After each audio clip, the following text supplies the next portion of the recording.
Maraming salamat po. Babatiin ko lang at ipapakilala ko po sa inyo ang ating mga cabinet secretary na aking sinama rito ngayon.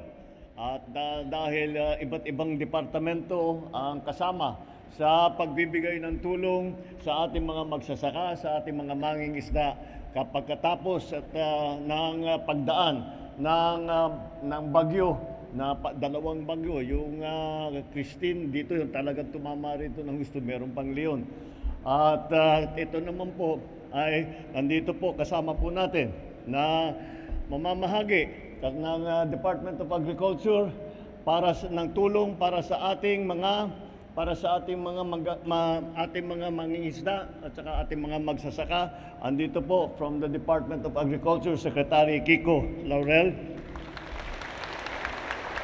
Andito rin po ang ating DILG Secretary dahil po kailangan na maganda ang koordinasyon ng pamahalaang nasyonal at saka yung pamahalaang lokal para maging maayos ang pagpaabot ng aming mga tulong. Andito po ang ating DILG Secretary, Secretary John Vic Remulla. At siguro ito po, itong susunod po na sekretary, kilala na ng lahat dahil siya ay laging nauuna kung first responder ang local government unit dito sa mga sakuna. Siguro masasabi natin ay siya ay kasama na dun bilang isang first responder na galing naman sa national government. Sa DSWD po, Secretary Rex Gatchalian. Andito rin po ang ating Special Assistant to the President, Secretary Anton Lagdameo.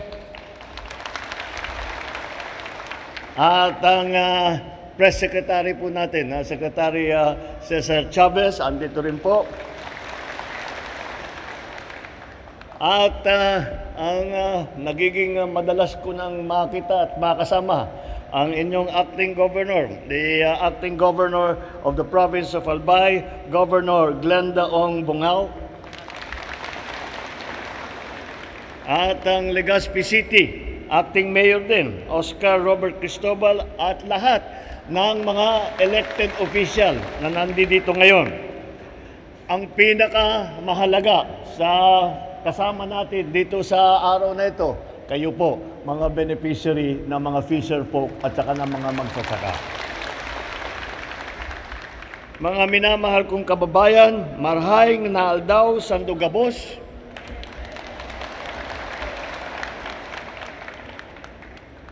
At ako'y nagpapasalamat sa napakainit ninyong salubong muli sa aming pagbalik. Bagamat ilang araw na ang lumipas, alam ko pong malaking pasakit pa rin ang iniwan ng pinsala ng bagyo sa inyong mga tahanan at pamayanan. Kaya po naparito ako upang makapagbigay ng tulong para sa inyong muling pagbangon at pagtahak ng panibagong simula.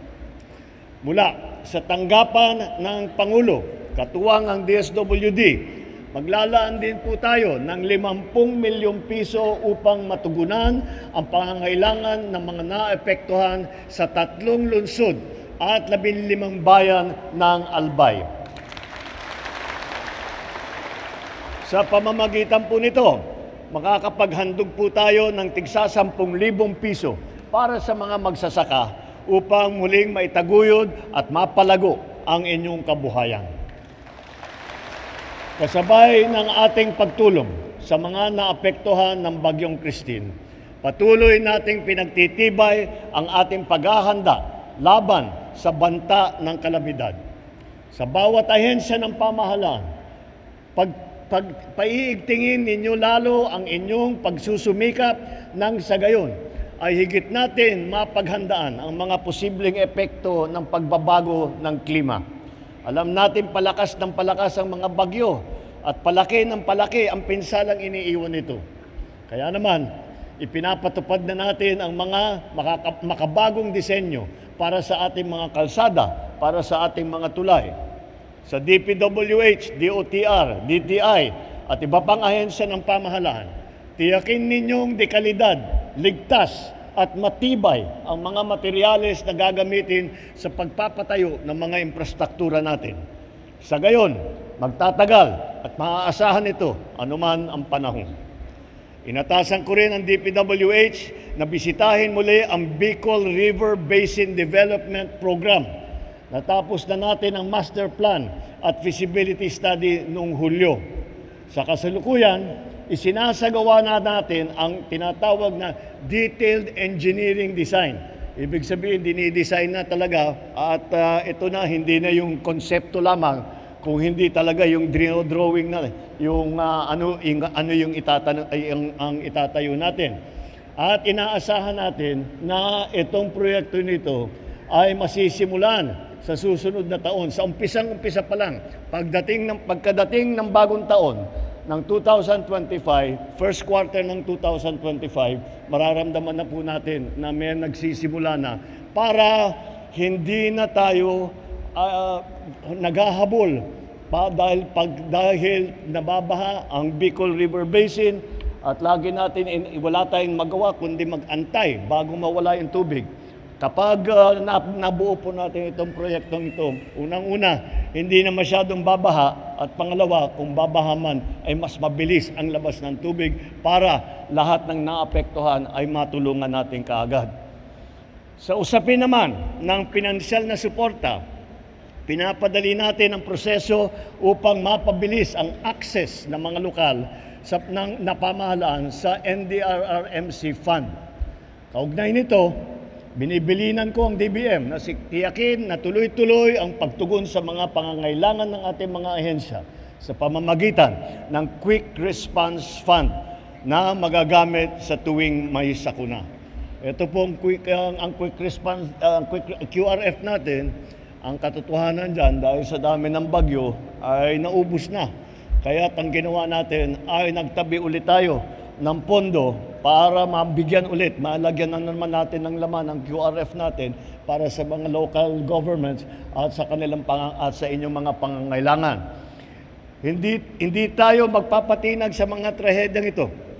Bagkus, palalawigin pa natin ang ating paghahanda at bibilisan ang ating pagkilos upang mapigilan ang pag-ulit ng ganitong epekto ng mga kalamidad. Kaya sa pagkakataong ito, hinihikayat ko ang bawat ahensya ng pamahalaan at ang bawat Pilipino, magtulungan tayo upang matiyak na walang maiiwan sa ating labang kontra sa mga hamong dulot ng pagbabago ng klima. Sa lahat na naglalaan ng kanilang panahon, kakayanan at puso sa pagtulong sa ating mga kababayan, tanggapin po ninyo ang aking taus-pusong pasasalamat. Gayon din, hindi lang po ang mga kawani, hindi lang po ang ating mga kasama sa pamahalaan, gayon din sa pribadong sektor na walang sawang nakikiisa sa pagtiyak ng karapatan at kapakanan ng bawat Pilipino. Salamat sa inyong tulong, salamat sa inyong suporta. Sama-sama nating itatag ang isang mas handa, masagana at progresibong bagong Pilipinas.